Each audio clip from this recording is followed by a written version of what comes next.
La technique. Bon matin, très content d'être avec vous. Je ne me rappelle plus vraiment la dernière fois que j'étais avec vous. Ça fait quand même un bon bout.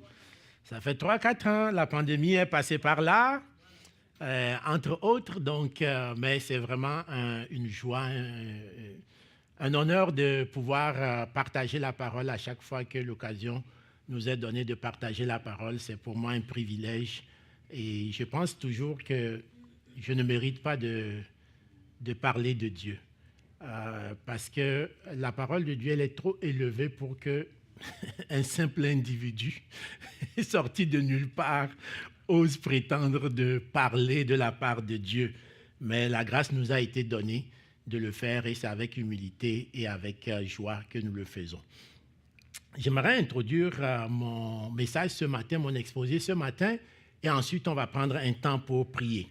Et comme je n'ai pas eu l'occasion de venir vous souhaiter bonne et heureuse année, on est en 2024, on est rendu déjà quasiment 2 mois de fête, mais c'est toujours une bonne opportunité de vous souhaiter une bonne et heureuse année.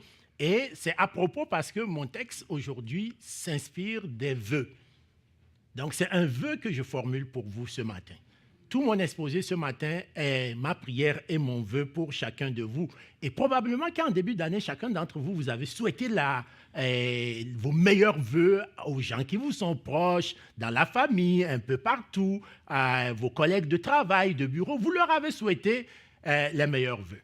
Et ce matin, moi aussi, j'aimerais le faire pour l'église de l'Espoir de Saint-Hubert. Donc, j'aimerais vous souhaiter mes vœux les meilleurs et j'aimerais m'inspirer d'un texte biblique pour le faire dans 3 Jean, le premier chapitre et le verset 2.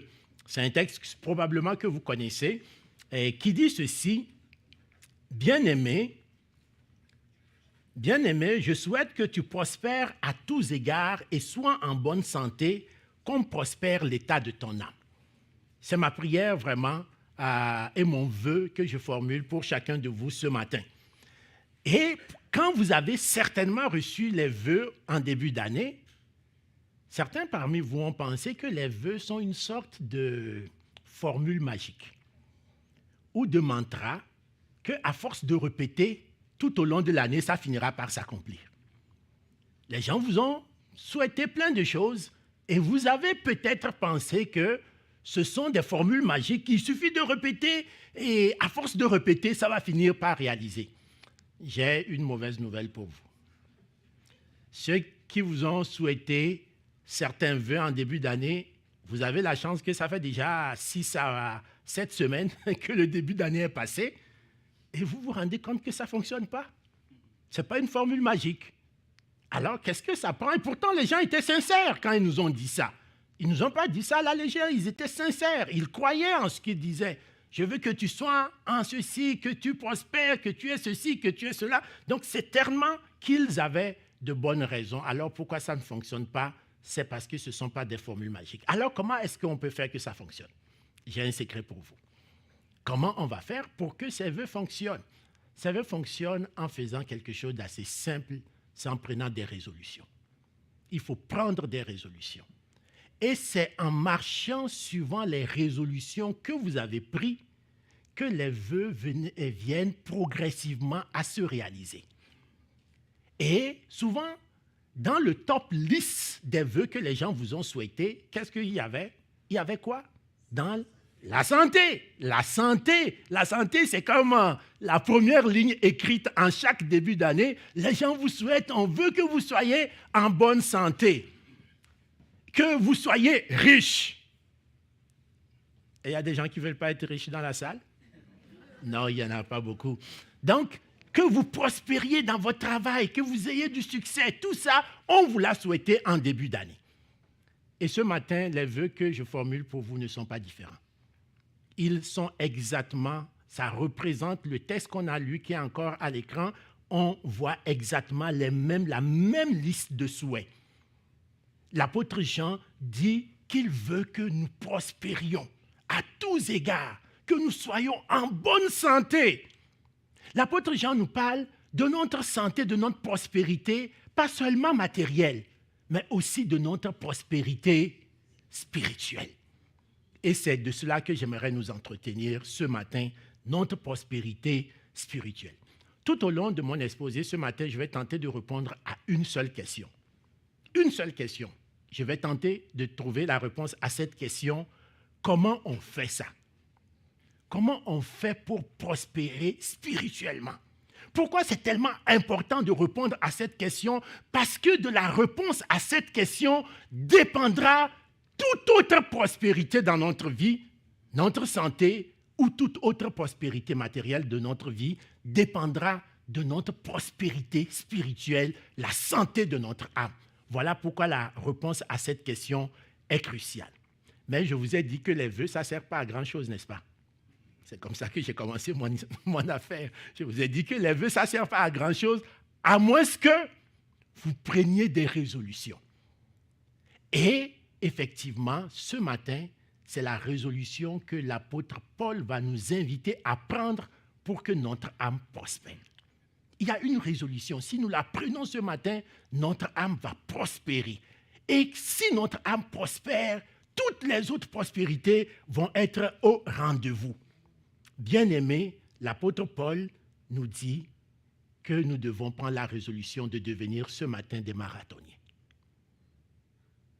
Certains ont pris la résolution d'aller au gym cette année? En début d'année? OK, parfait. Alors, vous êtes dans le thème. Vous êtes dans le thème. L'apôtre Paul veut que nous soyons des marathoniens. Et que c'est la seule condition et c'est le seul exercice qui mérite d'être fait si nous voulons prospérer et que nous voulons que notre âme soit en bonne santé. Bien-aimés, comment est-ce que c'est possible? Voilà pourquoi j'ai simplement intitulé mon message « Le marathon du chrétien ». Le marathon du chrétien. Nous allons prier et nous allons demander à Dieu de venir nous instruire au travers de sa parole. Prions ensemble. Seigneur notre Dieu, ce n'est pas par la force ni par la puissance, mais c'est par ton esprit. Seigneur, ce matin, nous venons au pied de ta croix comme des enfants et serviteurs et servantes pour recevoir de toi. Seigneur, nous n'avons pas l'intelligence pour comprendre tout ce que tu veux nous enseigner, mais avec l'aide du Saint-Esprit en nous, tu nous convaincras s'il y a lieu de pécher, tu nous convaincras, Seigneur, s'il y a lieu de nous redresser, tu nous instruiras, tu nous consoleras s'il y a lieu. Seigneur notre Dieu, nos yeux sont fixés sur toi et nous espérons à toi. C'est dans le nom de Jésus que nous prions. Amen. Amen. Nous allons lire tantôt un passage ou plusieurs extraits de passages dans Corinthiens et ensuite nous lirons un autre passage dans Timothée. Contrairement à ce que les gens pensent, je parle ici du fait que nous devons devenir des marathoniens chrétiens. Mais contrairement à ce que les gens pensent, le marathon du chrétien est un peu différent d'une course ordinaire. Généralement, vous connaissez bien cette expression, que l'important, c'est de participer. Dans le marathon chrétien, ça ne marche pas. Dans le marathon chrétien, l'important n'est pas de participer. Dans le marathon chrétien, l'important, c'est de finir la course. Dans le marathon chrétien, l'important n'est pas de participer. L'important, c'est de finir la course. C'est pourquoi c'est vraiment important que nous comprenions ce que l'apôtre Paul va nous dire. D'entrée de jeu, premier verset qu'on va lire dans 1 Corinthiens 9, le verset 24, écoutez bien ce que l'apôtre Paul dit.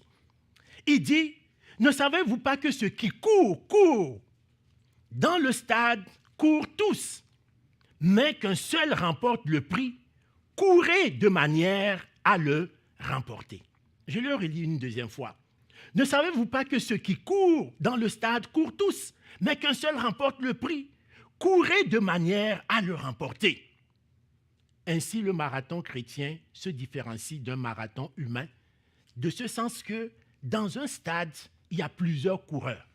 Mais les chrétiens ne sont pas tout simplement un coureur parmi tant d'autres. Les chrétiens sont des coureurs avec cette ferme intention de finir la course. Ils ne s'inscrivent pas au marathon pour arrêter en mi-chemin. Ils s'inscrivent au marathon avec l'intention d'aller jusqu'au bout de la course.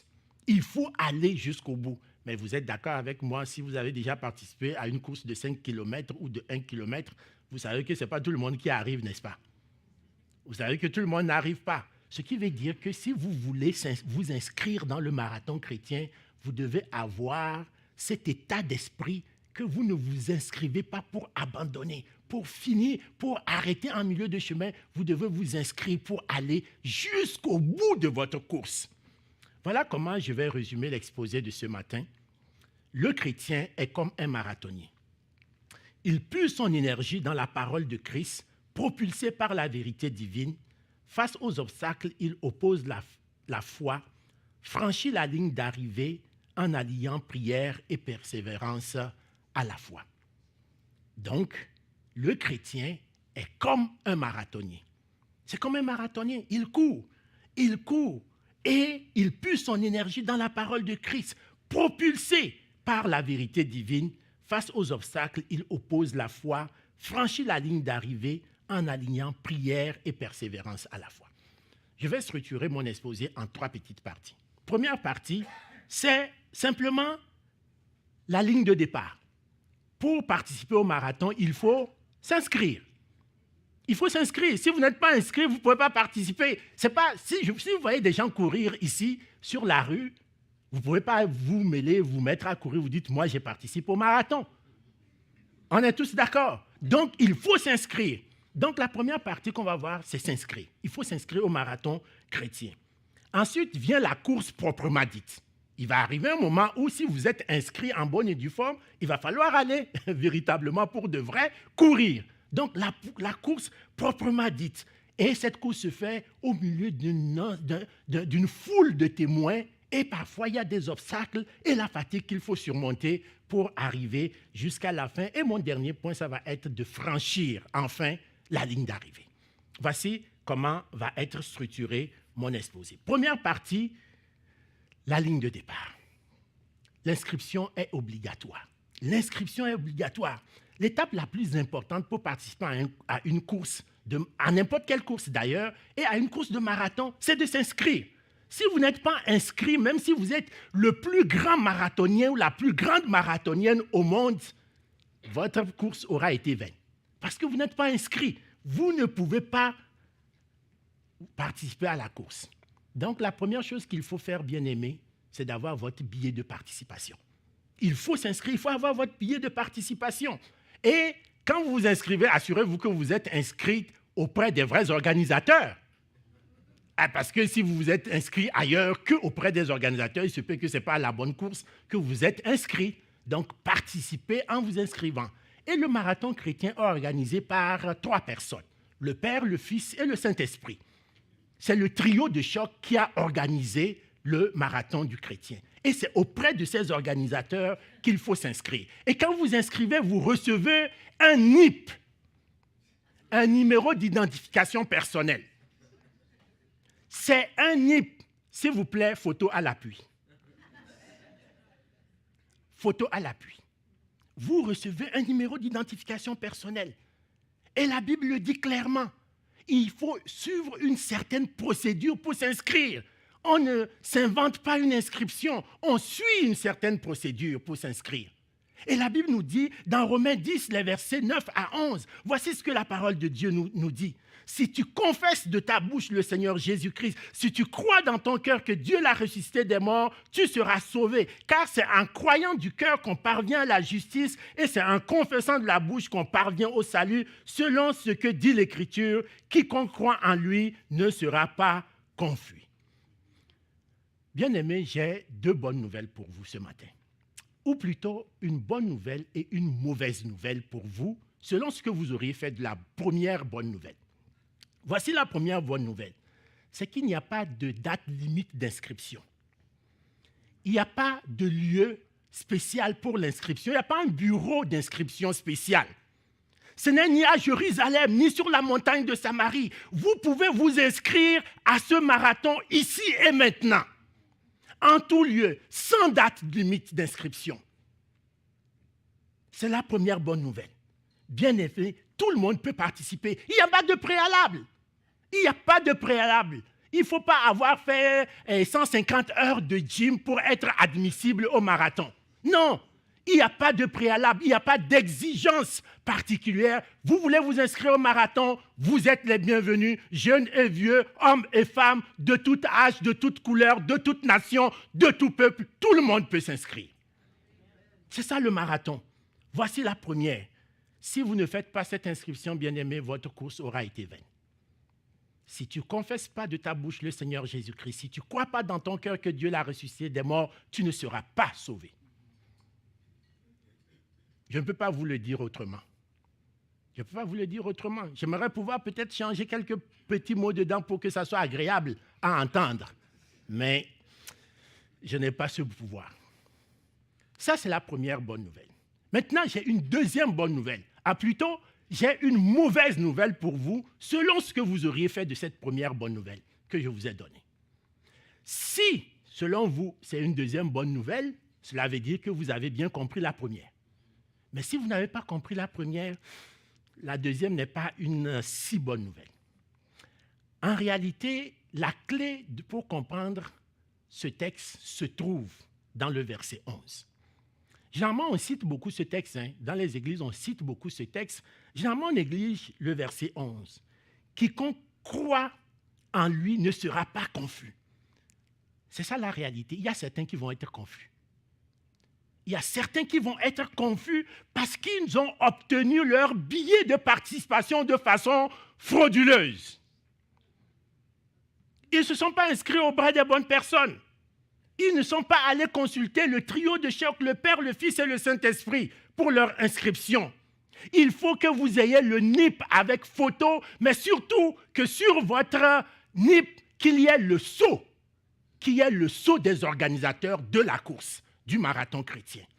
Car la Bible nous dit dans Actes 4, 12, il n'y a de salut en aucun autre, car il n'y a sous le ciel aucun autre nom donné parmi les hommes par lequel nous devrions être sauvés. Oh, j'aimerais vous donner d'autres noms. Non, ça n'existe pas.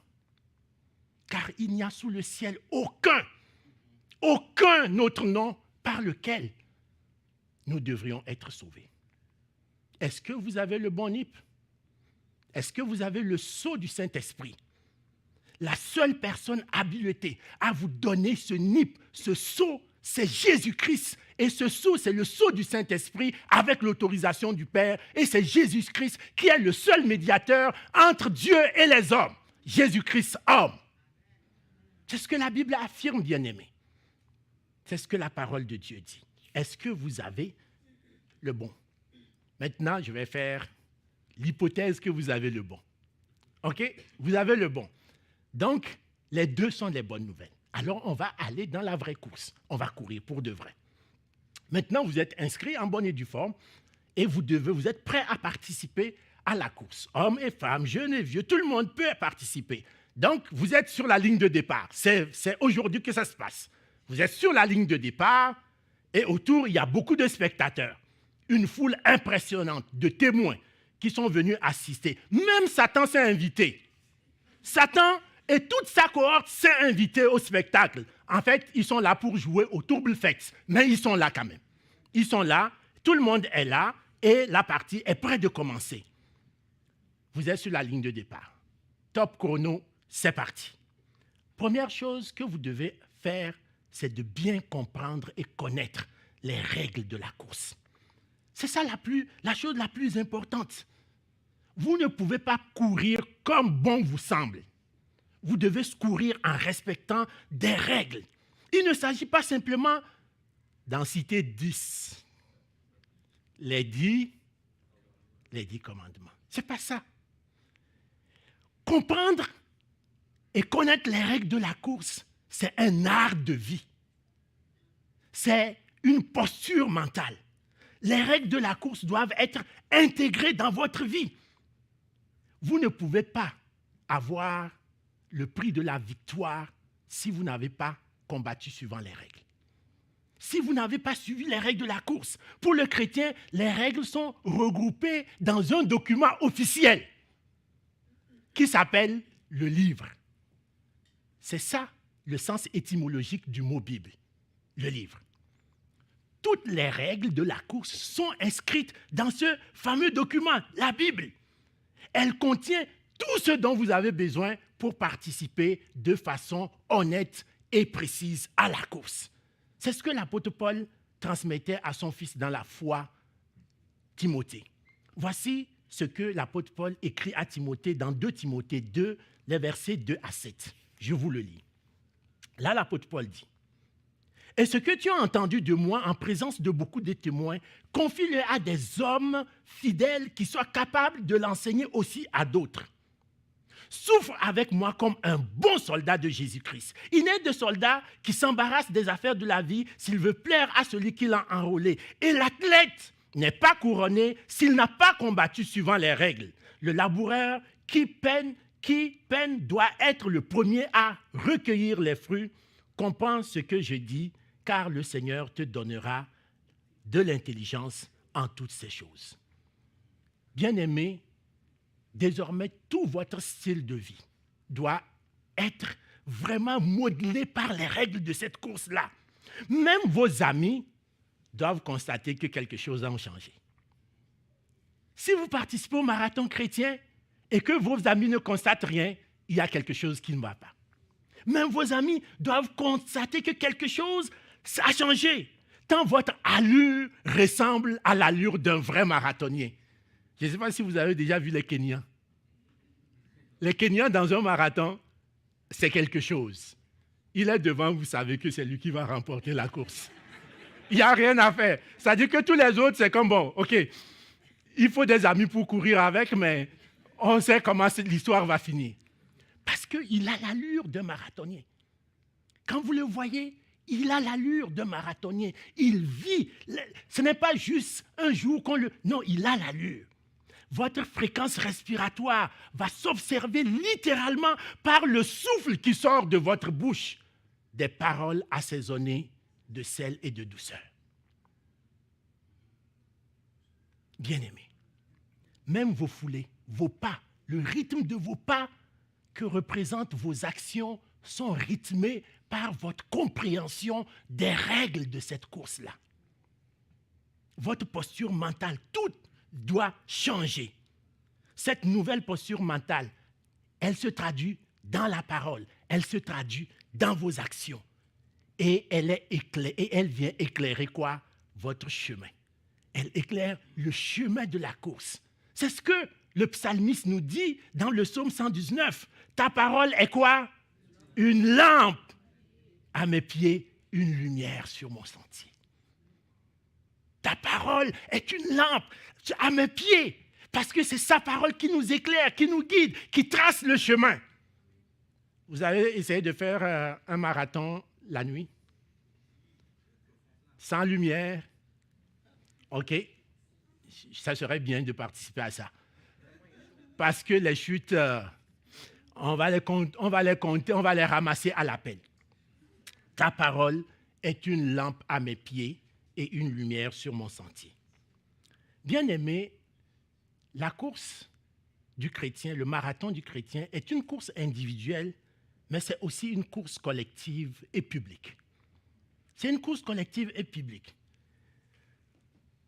Le marathonien, certes, mène une course individuelle. Il court, c'est lui qui court. Personne ne fait déplacer ses jambes, c'est lui qui court. Ça, c'est une évidence. Mais la course d'un marathon, comme dans la vraie vie, la course du marathon est une course collective. Il ne court pas seul. Il court avec d'autres coureurs. Et il ne court pas en cachette quelque part. C'est une course qui est publique. Si vous rencontrez un marathonien seul dans la rue, méfiez-vous. Il n'est pas en train de faire le marathon. Un moyen simple d'être sûr que vous participez vraiment au marathon chrétien, c'est de rester sur le bon chemin.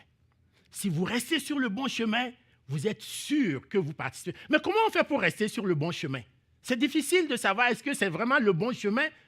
C'est qu'il faut rester avec les autres. Il faut rester avec les autres coureurs, avec les autres coureurs. C'est le moyen le plus facile de savoir qu'on est sur le bon chemin. C'est pourquoi la Bible dit dans Hébreux 10, 25, « N'abandonnons pas notre assemblée comme c'est la coutume de quelques-uns, mais exhortons-nous réciproquement, et cela d'autant plus que vous voyez s'approcher le jour. » Quel jour? la ligne d'arrivée. La ligne d'arrivée. N'abandonnons pas notre assemblée. Vous voulez courir le marathon chrétien? Courez avec les autres chrétiens. Courez avec les autres chrétiens. Les choses sont bien faites en général. Dans un marathon, souvent, si vous n'êtes pas kényan, souvent il y a quelqu'un en avant de vous et quelqu'un en arrière de vous. Bon, c'est sûr que si vous êtes kényan, il se peut que vous soyez en avant et qu'il n'y ait personne en avant de vous. Mais en général, les choses sont bien faites. Il y a toujours quelqu'un en avant de vous et quelqu'un en arrière de vous. Et ça vous permet de dire, ok, là, je suis vraiment dans la course. Vous regardez à gauche, à droite, vous dites, je suis dans la course. Mais s'il vous arrive souvent, et trop souvent, que vous avez l'impression que vous êtes tellement en avant et que vous ne voyez personne en avant, les amis, demandez-vous si vous n'avez pas poussé des ailes d'orgueil et que vous vous êtes éloigné du chemin. Si personne, vous êtes toujours, c'est vous toujours en avant, il se peut que vous ayez à vous questionner si vraiment vous êtes encore sur le chemin avec les autres coureurs. Bien-aimés, on ne court pas seul. Parfois, les rangs sont serrés. Vous avez déjà participé à une petite course, ensuite au primaire. Au primaire, une petite course de 500 mètres là, où tout le monde est sur la ligne de départ. Même au marathon, regardez le marathon de Montréal, le marathon de New York, le marathon de Boston, de Paris. Des fois, on parle de dizaines de milliers de personnes pour participer au marathon. Les lignes sont serrées. Quand les lignes sont serrées, qu'est-ce qui arrive? Un peu de coude à coude. Bien aimé, c'est normal que cela soit ainsi dans l'Église. Parce que nous ne courons pas seuls, on va se frotter parfois. Et on va se bousculer parfois un peu. Mais ça fait partie des lois de la course. Ça fait partie des principes de la course. On joue parfois au coude à coude. Faisons en sorte de rentrer nos coudes. Rentrons nos coudes pour ne pas éclabousser trop les autres. Rentrons nos coudes. Voilà. Le marathon n'est pas seulement une course collective, mais c'est aussi une course publique, en présence de beaucoup de témoins. Je vous ai dit que Satan et tous ses acolytes se sont invités à la course. Eux-mêmes ne courent pas. Ils sont sur les lignes de côté. C'est eux qui font plus de bruit. Ils sont sur les lignes de côté. Ces acolytes, c'est les démons, les esprits méchants, les autorités, les trônes, les dignités du monde des ténèbres. Voilà ce que l'Épître aux Hébreux nous dit, le chapitre 12, les 2 premiers versets. Nous donc aussi, puisque nous sommes environnés d'une si grande nuée de témoins, rejetons tout fardeau et le péché qui nous enveloppe si facilement et courons avec persévérance dans la carrière qui nous est ouverte, ayant les regards sur Jésus qui suscite la foi et la mène à la perfection. En échange de la joie qui lui a été réservée, il a souffert la croix, méprisé l'ignominie, s'est assis à la droite du trône de Dieu. Le maître de la course est déjà sur la ligne d'arrivée.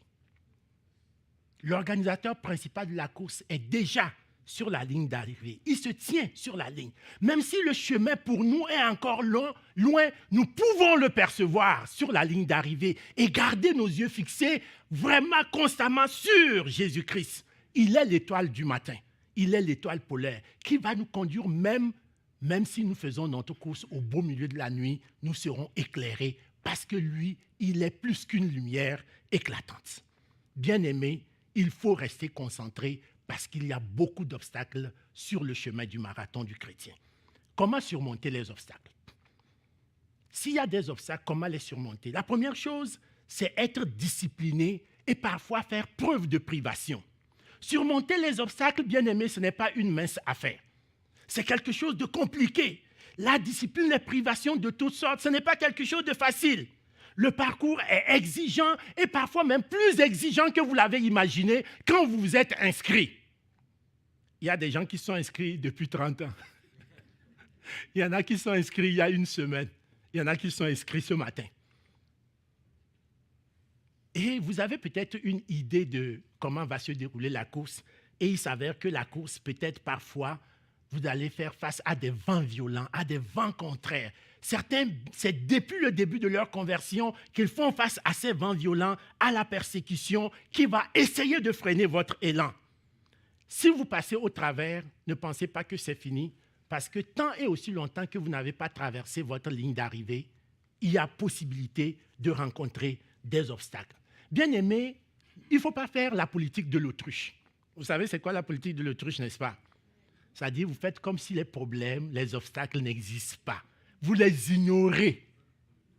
Ce n'est pas comme ça que ça marche. Il faut être conscient. Vous devez être conscient et faire face aux obstacles qui se dressent devant vous. Cela exige parfois des heures de prière.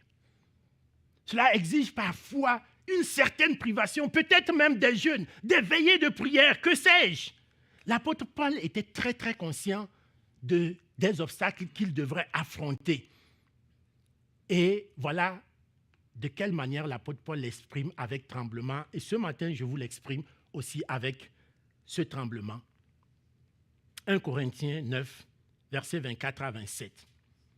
Tous ceux qui combattent s'imposent toute espèce d'abstinence. Et ils le font pour obtenir une couronne corruptible. Mais nous faisons-le pour une couronne incorruptible. Moi donc, je cours, non pas comme à l'aventure. Je frappe, non pas comme battant l'air, mais je traite durement mon corps. Et je le tiens assujetti, de peur d'être moi-même désapprouvé après avoir prêché aux autres. Bien-aimés, voici, il faut être conscient. On ne peut pas faire la politique de l'autruche. Il y a de vrais obstacles. Il y a un vrai danger d'abandonner. Mais l'apôtre Paul et nous, tous qui voulons courir le marathon chrétien, nous devons être conscients et accepter parfois ces privations, de traiter durement notre corps, de le tenir assujetti, de peur qu'après avoir prêché aux autres, que nous-mêmes ne soyons désapprouvés. Bien-aimés, il faut rester sur le chemin. Ça, c'est vraiment le grand défi. Quand vous courez un marathon, rester sur le chemin, c'est le plus grand défi. Et il y a un moyen de rester sur le chemin, c'est d'utiliser le GPS. Si vous conduisez il y a longtemps, vous savez qu'il y a quelques années, aller à une adresse, c'était la croix et la bannière. Aller à une adresse, vous regardez, et surtout si c'est à Montréal avec tous les cônes, vous n'êtes pas rendu. Vous n'êtes pas rendu. Parce que les détours, les sens uniques, les chemins interdits, vous dites, comment j'arrive à cette adresse? Mais maintenant, avec le GPS, vous fermez les yeux, il dit recalcule en cours. Maintenant, il ne le dit même plus. Les nouveaux GPS, avant les anciens GPS, ils disaient recalcule en cours. Maintenant, ils ne le disent même plus. Ça dit qu'il te fait le calcul en quelques fractions de secondes, il te trouve un chemin et tu arrives à l'adresse. Bien-aimés, ne commettons pas l'erreur de ne pas avoir avec nous notre GPS. Parce qu'aujourd'hui, il y a tellement de bruit autour de nous, des faux docteurs, de faux enseignants, des gens qui prétendent connaître quelque chose dont ils n'ont aucune idée et aucune conscience, des charlatans de tout genre qui tenteront de vous faire croire qu'il y a un moyen de se rendre à la ligne finale sans effort. C'est une patente qu'ils ont trouvée. C'est une nouvelle patente, c'est un secret, attention. C'est une patente qu'ils ont trouvée, c'est un nouveau secret. Vous pouvez avoir un raccourci. Il n'y a pas de raccourci dans le marathon du chrétien. Le seul chemin exige le GPS du chrétien. Bien-aimés, n'écoutez pas tous ces charlatans. Soyez vraiment attentifs. C'est quoi le GPS du chrétien? Ce n'est pas compliqué, c'est la parole de Dieu. La parole de Dieu, c'est le GPS du chrétien. C'est la bonne nouvelle de Jésus-Christ. J'aime particulièrement ce psaume de David où le psalmiste dit au psaume 139, les 6 premiers versets, au chef des chantres de David, psaume. Éternel, tu me sondes et tu me connais. Tu sais quand je m'assois et quand je me lève. Tu pénètres de loin ma pensée. Tu sais quand je marche et quand je me couche et tu pénètres toutes mes voies. Car la parole n'est pas sur ma langue, que déjà, ô Éternel, tu la connais entièrement. Tu m'entoures par derrière et par devant, et tu mets ta main sur moi. Une science aussi merveilleuse est au-dessus de ma portée. Elle est trop élevée pour que je puisse la saisir. Nous devons constamment demander à Dieu de venir prendre sa parole et de l'appliquer à notre cœur, de l'appliquer à notre conscience, de l'appliquer à notre intelligence, de l'appliquer à notre esprit. Bien-aimé, ce n'est pas juste une connaissance intellectuelle de la parole de Dieu. J'avais un bon ami à l'université, dans les groupes bibliques universitaires, qui nous disait « Les gens ont raté le ciel à cause de 25 centimètres. » C'était tellement énigmatique qu'on s'est demandé de quoi il parle. Et il a fini un jour par nous expliquer le fond de sa pensée. C'est à peu près la distance entre le cerveau et le cœur. Les gens connaissent beaucoup ici, mais ils n'ont rien là. Donc connaître ici, c'est bon, mais ce n'est pas suffisant. Il faut que ça descende 25 cm plus bas dans votre cœur. Certes, on ne parle pas du cœur, la petite patente qui bat ici, là. Mais on parle de votre homme intérieur, votre âme intérieure.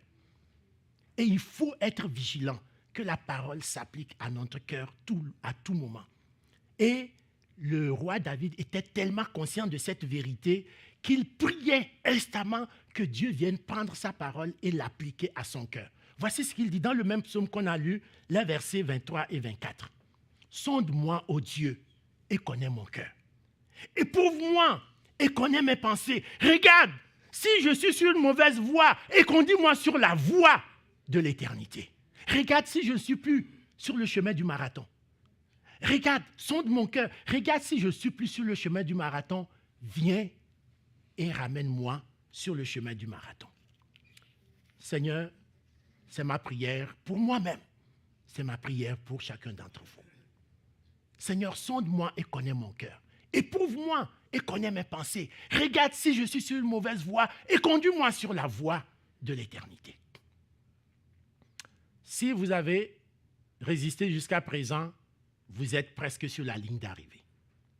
Mais le mot, je n'ai pas dit que vous êtes sur la ligne d'arrivée. Hein. J'ai dit vous êtes presque sur la ligne d'arrivée. Il va falloir résister au mur de la fatigue. Le mur de la fatigue, c'est quelque chose qui est très bien connu et documenté, c'est scientifique. C'est connu, documenté dans le monde, dans l'univers des marathoniens. C'est quoi le mur de la fatigue? Voici, on appelle encore le mur du marathon ou du marathonien. Voici ce qu'on dit. J'ai pris vraiment l'explication scientifique, donc elle ne vient pas de moi. On dit le mur de la fatigue est un phénomène physique bien connu des marathoniens qui se produit généralement entre le 30e et le 35e kilomètre de la course. Il correspond à l'épuisement des réserves de glycogène, une source d'énergie essentielle pendant l'effort et peut entraîner une baisse soudaine de l'énergie et de la performance. Pour éviter le mur de la fatigue, il est recommandé de s'entraîner adéquatement, de respecter une phase allégée dans les jours précédant la course et de s'hydrater suffisamment pendant et après l'effort. Et Paul était conscient du mur de la fatigue. Le mur de la fatigue, c'est que vous êtes vraiment sur le point d'arriver. Là, ça dit que vraiment, vous voyez la ligne là, vous ne l'avez pas encore franchie, mais vous la voyez. Mais c'est comme si vos membres vous lâchent. C'est comme si vous n'avez plus d'énergie pour continuer. Voilà ce que l'apôtre Paul pouvait écrire dans Philippiens 3, versets 12 à 14. Ce n'est pas que j'ai déjà remporté le prix ou que j'ai atteint la perfection, mais je cours. On court aujourd'hui, hein? Mais je cours pour tâcher de le saisir, puisque moi aussi j'ai été saisi par Jésus-Christ. Frère, je ne pense pas l'avoir saisi, mais je fais une chose, oubliant ce qui est en arrière et me portant vers ce qui est en avant, je cours vers le but pour remporter le prix de la vocation céleste de Dieu en Jésus-Christ. Bien-aimé, il faut résister au mur de la fatigue. Parce que si vous ne résistez pas, vous pouvez vous écrouler pensant que vous êtes arrivé alors que vous êtes loin encore d'avoir franchi la ligne. Souvenez-vous de ce proverbe africain qui dit « Quand on ne sait pas où l'on va, on peut s'arrêter n'importe où et croire qu'on est arrivé. » Vrai?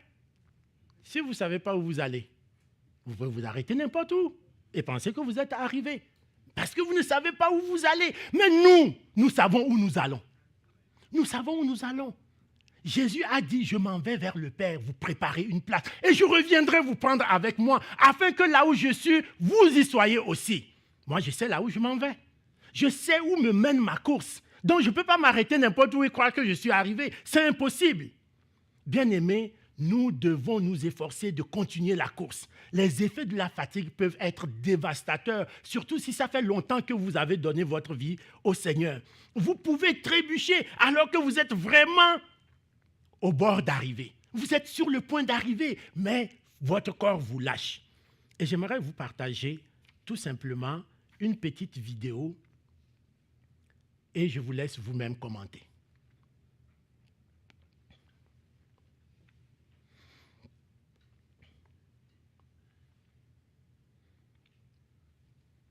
On va voir les images.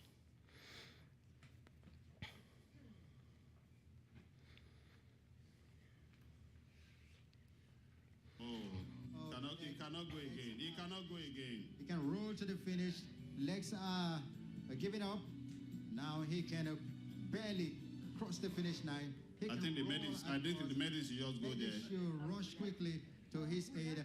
That's the spirit. Crossing the finish line. You can crawl. You can do whatever, but just cross the finish line.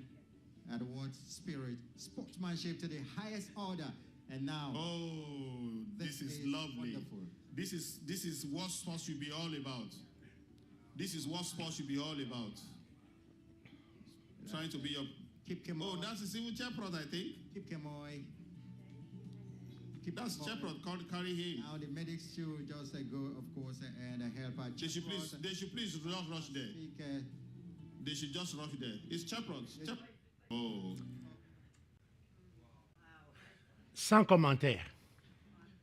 Sans commentaire. L'essentiel, c'est de franchir la ligne d'arrivée. Que vous deviez rouler par terre, vous traîner de quelque manière que ce soit, vous devez franchir la ligne d'arrivée, bien-aimés. Il faut franchir la ligne d'arrivée. C'est ce que le révérend pasteur Martin Luther King disait. Il dit, si tu ne peux pas voler, alors cours. Si tu ne peux pas courir, alors marche. Si tu ne peux pas marcher, alors rampe. Mais quoi que tu fasses, tu dois continuer d'avancer. Si tu ne peux pas voler, marche. Si tu ne peux pas marcher, si tu ne peux pas voler, il faut d'abord courir. Si tu ne peux pas courir, marche. Si tu ne peux pas marcher, rampe. Rampe. Mais quoi que tu fasses, continue par avancer. Bien-aimé, quel que soit le temps où vous êtes converti, combien d'années, qu'est-ce que vous avez traversé, continuez par avancer ce matin. Continuez par avancer parce que vous n'avez pas encore atteint la ligne d'arrivée. Beaucoup de coureurs ont dépassé notre fameux coureur. Beaucoup de coureurs l'ont dépassé. C'est l'histoire du prêtre et du lévite dans l'histoire du bon samaritain. Ça ne les intéressait pas. Peut-être qu'il y a des frères et des sœurs ici dans la salle qui ont besoin de quelqu'un pour traverser la ligne d'arrivée. Seriez-vous ce bon samaritain-là, le samaritain dans l'histoire du bon samaritain, qui a oublié sa propre course parce qu'il voulait franchir la ligne avec son frère. Et ils ont réussi à franchir la ligne ensemble. Lequel seriez-vous? Ces autres coureurs qui ont dépassé ce malheureux coureur sans prêter attention?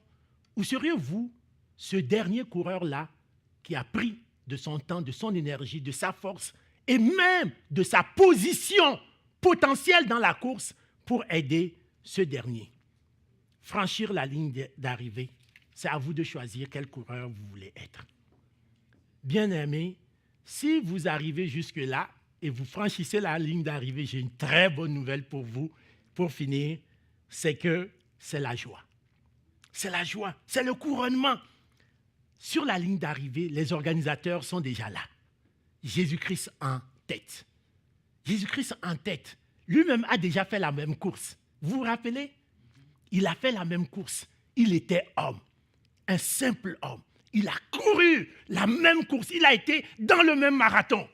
Il est déjà arrivé à la ligne d'arrivée. Il vous attend. Et là, les acclamations. Satan vient de mettre sa tête. Il veut s'enterrer littéralement. Parce qu'il n'avait jamais pensé que vous allez pouvoir y arriver. Autour de Jésus, toute l'armée céleste est là pour acclamer et célébrer votre persévérance. L'apôtre Paul était tellement conscient de cette ligne d'arrivée qu'il écrivait encore à son fils dans la foi, Timothée, une de ses dernières lettres, 2 Timothée 4, 7 à 8. « J'ai combattu le bon combat. J'ai achevé la course. J'ai gardé la foi. Désormais, la couronne de justice m'est réservée. Le Seigneur, le juste juge, me la donnera en ce jour-là, non seulement à moi, mais encore à tous ceux qui auront aimé son avènement. » La couronne dont Paul parle ici, elle n'est pas seulement pour l'apôtre Paul. Ce n'est pas moi qui le dis, c'est le texte qui le dit. Elle n'est pas seulement pour l'apôtre Paul, elle est pour chacun d'entre vous ici, si, 1, vous vous êtes inscrit auprès des vrais organisateurs. 2, si vous avez mené la course en respectant les règles, en surmontant les obstacles, en franchissant le mur de la fatigue et en franchissant la ligne d'arrivée, cette couronne est la vôtre ce matin.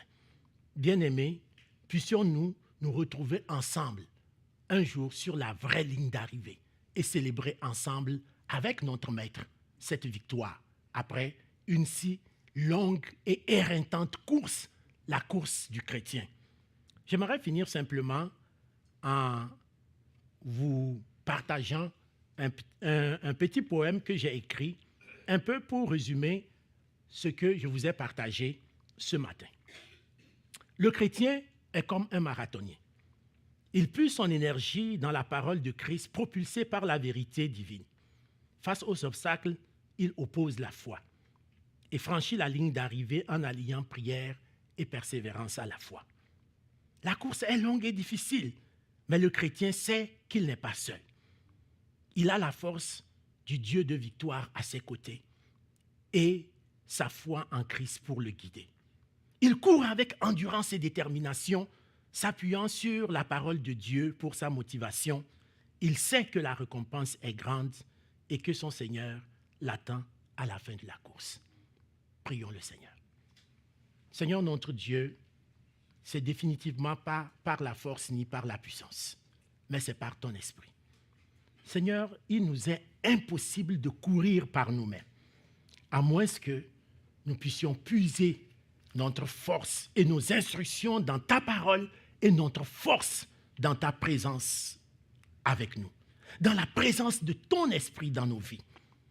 Seigneur, viens appliquer cette parole que nous avons reçue ce matin à nos cœurs, chacun individuellement, et que, quel que soit l'endroit où nous sommes rendus dans notre course, que ce matin nous soyons de nouveau regaillardis, revigorés, pour aller jusqu'au bout malgré les obstacles et la fatigue et franchir la ligne d'arrivée avec ta grâce et ton soutien. C'est en Jésus-Christ que nous prions. Amen.